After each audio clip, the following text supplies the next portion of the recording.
K Black News here with a quick video. Let's talk a little bit about the NBA. Shout out to the LDBC, the Lions Den basketball community. Congratulations to the Toronto Raptors for heading to their first finals. You know, congrats to that team, that city. Kawhi Leonard did his thing.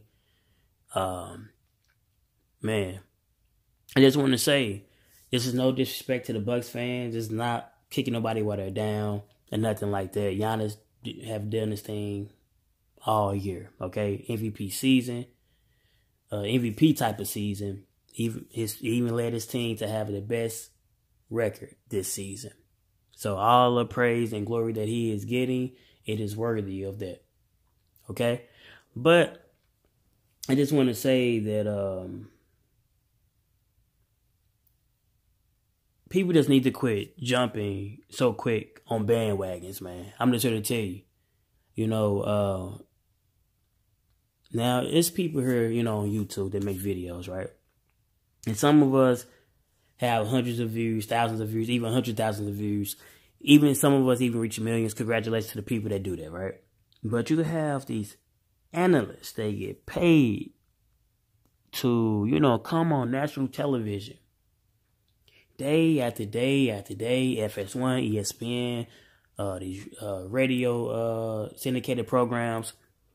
And they always are spitting narratives. You know, they're topsy-turvy. 1 minute they say Kevin Durant is having the MVP caliber season. He's the MVP. Next minute they would say it's Russell Westbrook. Next minute they would say it's Harden. Then Giannis. And then, you know, Kawhi. They even throw Kyrie in there. Now Steph Curry. All these many different people. And I'm not saying everybody just mentioned are phenomenal players and they did their thing in the playoffs as well, okay? But goddamn, you know, can you just pick who you want to pick and stay there? They pick teams, and then when a team they pick don't win, they make excuses. You know, and then you got these feeble-minded fans or fanboys who, you know, just listen to their every word like it's the gospel. You know? So I would never, ever claim to be an NBA aficionado, okay? I would never claim to be that. Because I haven't really been in the sports of the NBA. I mean, a fan of the NBA for really for a little minute. Or the NFL, or MLB, and none of that. NHL, I used to really be a big fan of just sports, period. And I'm really hungry. I'm hanging on by a thread with boxing. That's the last sport that I'm truly, truly love enjoying watching. The other ones, I would catch it when I can. Catch highlight stuff like that. But I do know one thing, man. Sometimes, you know, many people had the Bucks not only beating, you know, the Raptors to advance to the finals, right? But to win the whole thing. I made a video about 3 weeks ago. If I'm not mistaken, I stated at that time, you know, the Bucks already advanced to the Eastern Conference Finals. The Warriors already advanced to the Western Conference Finals. So it was Game 7 between the Blazers and the Nuggets, and Game 7 between the Raptors and the 76ers. I said, well, all the remaining teams, could anybody beat the Warriors, even if Kevin Durant didn't come back? I stated at that time, absolutely not. I don't think no team remaining can beat the Warriors, even if Kevin Durant didn't come back, right? You know, people come in my comment section and, you know, they blew up the comment section saying, oh, no. The Bucks can beat everybody.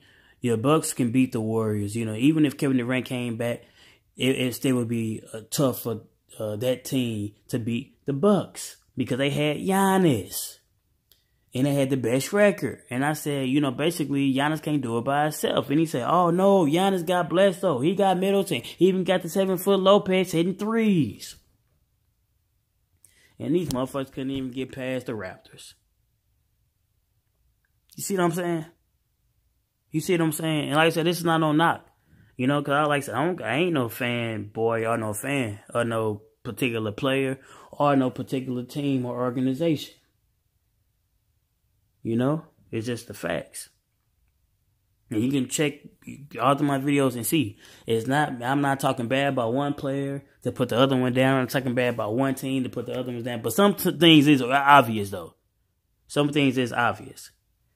So right now we got the Raptors versus the Warriors, man. And as I stated, you know, to be honest, And I think the Raptors and the Warriors, Kawhi Leonard, man, is a champion. He is a champion. He helped lead the team to a couple of championships. He won one, lost one, have been deep in the playoffs and all of that, okay? And he's just going against a young team and a young player who haven't did that at this moment. It's just what it is, man. It's just difference. Giannis is a young guy. We've seen this happen before. Remember when Dwight Howard led his team to the finals? They got swept. He was young. Remember when LeBron James led his team early when he was with the Cavaliers, led his team to the finals and he got swept? It happens. Giannis didn't make it to the finals, of course, but I'm saying this is just learning. These just stumbling blocks, obstacles you got to overcome to get there.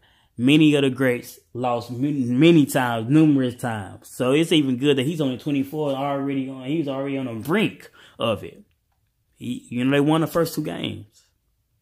I really don't know what happened. I think the momentum truly switched once, they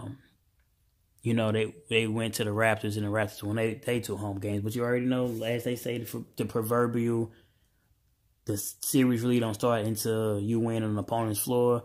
And I think once the Raptors won Game 5, because you already know when the series is tied 2-2, the person that win Game 5, they win like 9 times out of 10.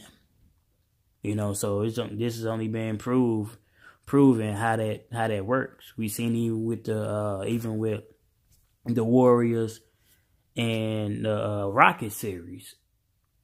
The Warriors won Game 5. You see what happened in Game 6. The Warriors advanced to the next round. Okay. The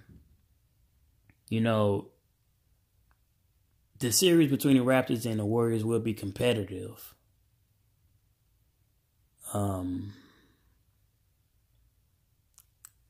Even if Kevin Durant don't come back, I think the Warriors still will win, though. I'm not gonna, even though Kawhi did his thing, I'm not gonna change up what I said. I just still think the Warriors still gonna win, But if Kevin Durant and Boogie Cousins come back, shit, I won't surprise if the Warriors sweep the Raptors, man. And I'm not just trying to say it like that. I'm just being totally honest. If they don't come back, it's basically going to be the Warriors versus Kawhi. I'm here to tell you that, man.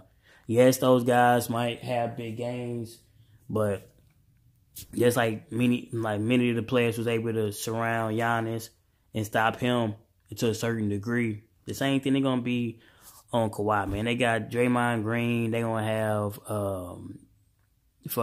Andre Iguodala. Then Kevin Durant, when he come back with his length, and Boogie Cousins, if he come, it's gonna be so many people around him, man. That Kawhi gonna get his thing off. They gonna play tough in Toronto. Cause I think Toronto had the better record, so they gonna start off in Toronto. But man, the Warriors gonna kick their ass, man. They just say it like that, And they would, if the Bucks would advance, they would kick the Bucks' ass too. So I'm just saying, man. Hey, it is what it is, man.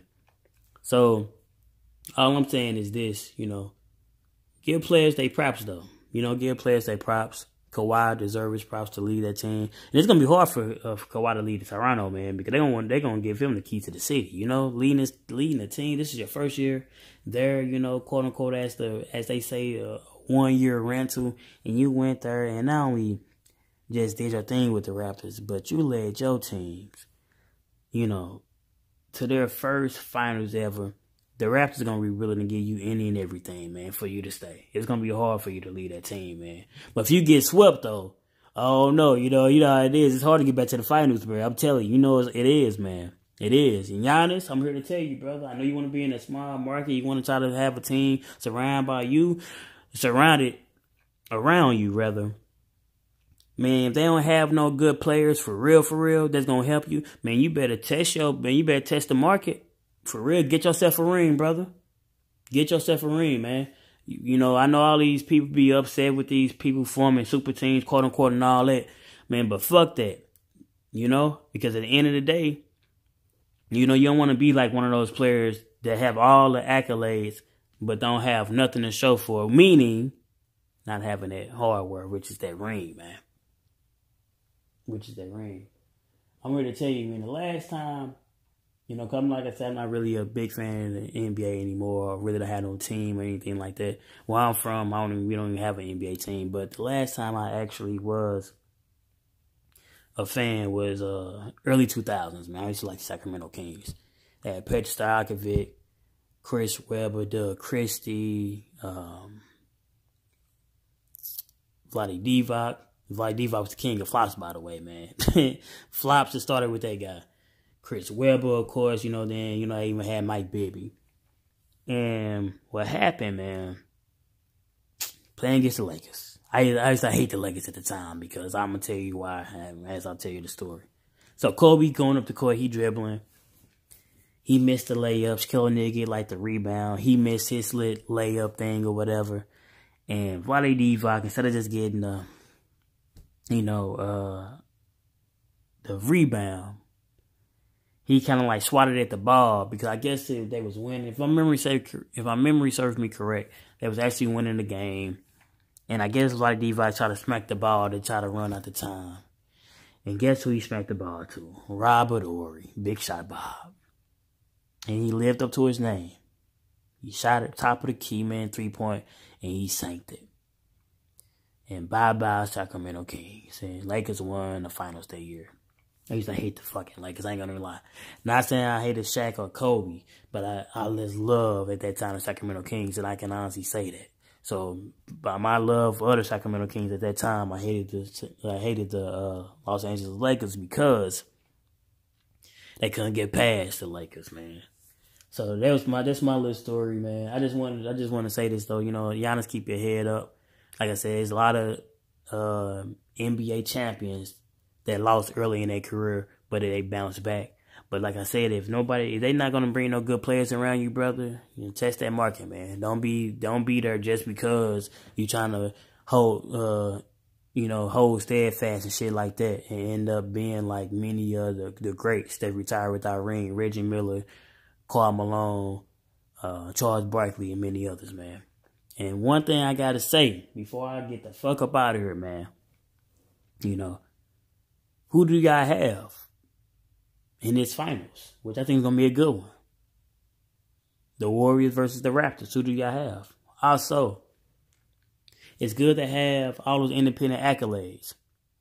It's good to have, the most valuable player of the league, defensive player of the year, sixth player of the year, and many other accolades. It's good to average triple-double throughout the whole year. It's good to average 30-plus points a game throughout the whole year. Okay, it is. It's good to have the best record. It's even good to be the best player. But it means nothing. It means absolutely nothing if you ain't holding up the trophy at the end. So we don't have to ask who the best player is. Like I said, the best player is the motherfucker who's holding up the damn finals trophy at the end, bro. That's the best player and who's holding up the finals MVP. Because it means nothing. That's what these guys play for at the end of the day. K-Black News.